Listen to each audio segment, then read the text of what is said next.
পটল জলের মধ্যে ফুচকাটাকে প্রথমে সাঁতার কাটালো, সাঁতার কাটিয়ে তারপরে ফুচকাটা ভাঙলো। ভেঙে এবার মুখে চালান করে দে।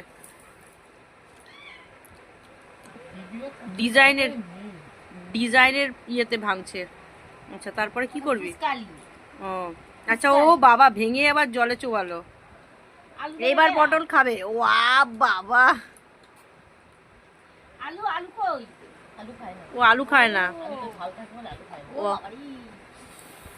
ফুচকা এরকম ভাবে চুষে চুষে খেতে হয়।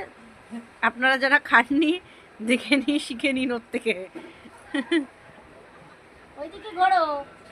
এদিকে ঘুরে।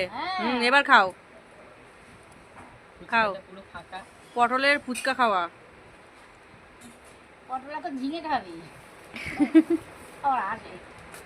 এই বাচ্চাটার ভালো নাম হচ্ছে, ভালো নাম কি তোমার? শ্রুতি হালদার। আর ডাক নাম কি? আহা, পাবলিকের দেওয়া নামটা বল।